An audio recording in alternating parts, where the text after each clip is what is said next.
Au nom du Père et du Fils et du Saint-Esprit. Amen. Mon Seigneur et mon Dieu, je crois fermement que tu es ici, que tu me vois, que tu m'entends. Je t'adore avec profonde révérence, je te demande pardon de mes péchés et la grâce de faire avec profit ce moment de prière. Ma Mère Immaculée, Saint Joseph, mon Père et Seigneur, mon ange gardien, intercédez pour moi. Aujourd'hui, chez nous, c'est la fête de l'Action de grâce, une fête civile, mais qui était à l'origine pour célébrer les fruits de la moisson. Aujourd'hui, donc, nous essayons de rendre grâce. Et pourquoi pas, quand on s'arrête à regarder ce que Dieu nous a donné, une vie, une famille, on regarde le paysage d'automne, ici c'est magnifique au Québec, hein, tout est coloré, tout est vivant. On voit la main de Dieu. On voit la providence de Dieu aussi dans les dons qu'il nous a donnés, physiques et personnels. Donc, tout ça nous amène à penser à ce que nous avons reçu de Dieu. Et la fête de l'Action de grâce étant une fête annuelle, elle a pour objet de nous rappeler annuellement ce devoir de rendre grâce à Dieu. Les chrétiens sont fondamentalement à l'origine de cette fête dans ce pays et elle nous rappelle donc cette relation personnelle que toi et moi, nous voulons avoir avec le Seigneur. Donc aujourd'hui, Seigneur, nous voulons te rendre grâce. Merci. Merci pour tout. Nous voulons te donner en disant, comme toi, après la création, quand tu vis que c'était bon, oui Seigneur, c'est bon. Et nous ajoutons à la fin de cette constatation, Amen. Amen. Oui Seigneur, qu'il en soit fait ainsi. Merci. Jésus, nous te rendons grâce pour tout ce que tu nous as donné, malgré nos limitations. Malgré notre vie de désordre, parce qu'il y a ça aussi, hein? On n'est pas seulement limité, mais en plus, parce qu'on est limité, on laisse aller.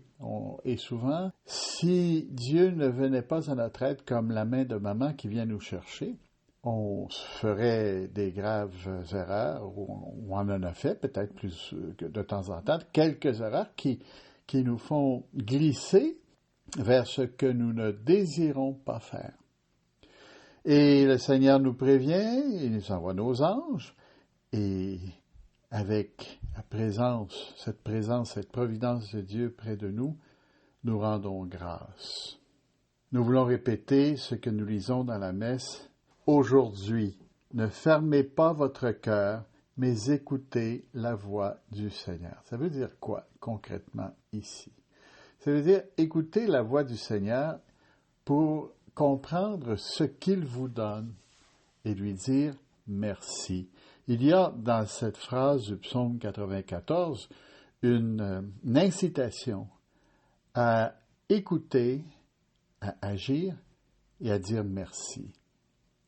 Parce que Dieu est présent, Dieu guide nos pas, Dieu est avec nous. Remercier. Mais pourquoi remercier? Remercier de quoi? Hein? On remercie pourquoi? Pourquoi? En 2 mots.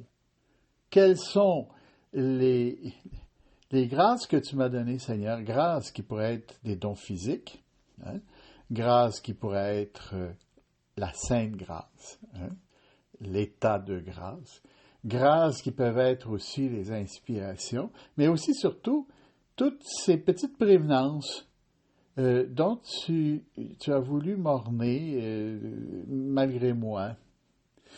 En somme, dire merci pour tout et pour rien. Pour tout, parce que tout est beau, parce que tout est bon, pour paraphraser Saint José Maria. Et pour rien, ces petits riens qui sont charmants, un peu comme les enfants, qui sont contents avec une bise, hein, ou qui sont contents avec un sourire. Et vraiment, le Seigneur nous sourit. Le Seigneur nous donne beaucoup plus qu'on peut penser avoir reçu. Donc, il est important que malgré le fait que nous ayons bien des raisons pour rendre grâce, que nous rendions grâce parce que nous sommes, parce que Dieu nous a donné. Comme ces petits-enfants, Nous voulons entendre nos parents nous parler du mot magique. Le mot magique, c'était le mot de la reconnaissance. Merci. On recevait peut-être une confiserie, on recevait un bonbon ou quoi, hein, peu importe, et on oubliait de dire merci. Les parents disaient le mot magique. Hein? Le mot magique. Le mot magique, pourquoi? Parce que la reconnaissance établit une connexion avec celui qui nous a donné. On n'est pas juste des récipiendaires, on est aussi des gens qui sont contents d'avoir quelque chose. Il peut être arrivé qu'après, on s'est éloigné de nos parents et on a oublié le mot magique. Peut-être pour cette raison, maman nous a appelés en nous disant « Tu m'appelles pas souvent ». Ou papa qui prenait des nouvelles et puis qui disait pas grand-chose parce qu'on lui disait pas grand-chose, dépendant de son caractère peut-être. Et ça restait là, puis nos parents s'inquiétaient. Et nous, en grandissant, on s'est rendu compte, il faut que j'informe mes parents, il faut que j'appelle mon père, il faut que j'appelle ma mère. Puis un peu plus tard, on a commencé à prendre l'habitude, pour tout et pour rien, hein, de rester en communication avec nos parents. Et nos parents sont très contents aujourd'hui du fait qu'on reste en relation avec eux. Et le Seigneur fait la même chose avec nous. Et c'est pour ça que nous voulons rendre grâce, parce qu'il est toujours à l'autre bout de la ligne, prêt à nous écouter. L'action de grâce, pour un chrétien, c'est une preuve d'amour et de reconnaissance envers Dieu qui est toujours près de nous comme un Père très aimant et qui veut nous donner beaucoup plus que nous ne le méritons. Rendre grâce en s'inspirant de certaines paroles de Don Alvaro del Portillo. Ici, c'est très personnel parce que je l'ai moi-même entendu dire dans une réunion avec des futurs prêtres. On était sur le point d'être ordonnés, et lui, c'était le prélat de l'Opus Dei à l'époque. Et quelqu'un lui avait demandé « Qu'est-ce que vous dites au Seigneur lorsque vous vous agenouillez dans la consécration ?» Il y a deux moments où le prêtre s'agenouille à la consécration dans la messe, hein, au moment d'avoir élevé le pain et le vin. Don Alvaro avait répondu plusieurs prières que nous connaissons bien, mais une particulièrement frappante et sur laquelle je vais m'arrêter. Il disait, à la fin, quand j'ai terminé ces invocations, j'ai dit au Seigneur, « Merci, pardon, aide-moi davantage. » Et ça m'a frappé comment dire merci, ça supposait plus que simplement un sentiment de reconnaissance. C'était aussi un sentiment de fidélité. On va continuer, Seigneur. Hein? Mais on ne peut pas continuer sans le Seigneur. Et ça, c'est peut-être la meilleure façon pour nous de dire merci. C'est bon, Seigneur, tu m'as demandé ça, je vais le faire. Tu m'as donné beaucoup, mais tu as permis aussi qu'il y ait des petits accros dans ma vie. J'en suis conscient. Et ces petits accros, je veux les résoudre avec amour, avec grâce, avec joie. Merci, Seigneur. Je te demande pardon si je ne les ai pas toujours résolus, comme j'aurais dû, comme un bon fils de Dieu. Aide-moi davantage, parce que j'en ai vraiment besoin. Certainement, l'action de grâce demande que nous soyons sincères. Et quelqu'un qui dit sincèrement merci, le dit avec le désir de poursuivre le chemin, d'aller de l'avant.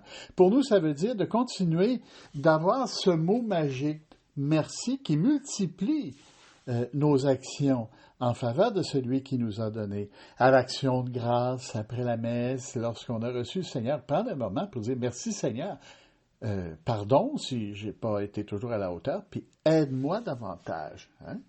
Merci à travers la messe, qui est une façon de remercier l'Eucharistie. Merci à travers une vie qui est une vie de reconnaissance avec Dieu. Sachons utiliser tous ces petits moments où nous pouvons contempler la grandeur de ce que Dieu nous a donné pour dire merci. Nous voulons continuer dans ce chemin en disant merci comme la Sainte Vierge, notre mère. La Vierge qui dit, avec raison, « Mon âme magnifie le Seigneur, exulte de joie en Dieu mon Sauveur. » Marie, aide-moi à dire merci. Tu vas me rapprocher de ton Fils pour que je puisse dire à Jésus, comme tu lui as dit, « Merci » lorsqu'il t'a fait des petites faveurs. Et comme tu as dit au Seigneur, « Merci ». Que notre merci ne se limite pas à des mots, mais qu'il se manifeste dans des gestes de fidélité envers Dieu que nous voulons honorer par un amour soutenu. Demandons-lui de bien nous aider toujours et de continuer de nous donner ces grâces dont nous avons besoin. Merci, pardon, aide-moi davantage. Je te remercie, mon Dieu, des bonnes résolutions, des actes d'amour, des inspirations que tu m'as communiquées dans cette méditation. Je te demande de m'aider à les mettre en pratique. Ma Mère Immaculée, Saint Joseph, mon Père et Seigneur, mon ange gardien, intercédez pour moi.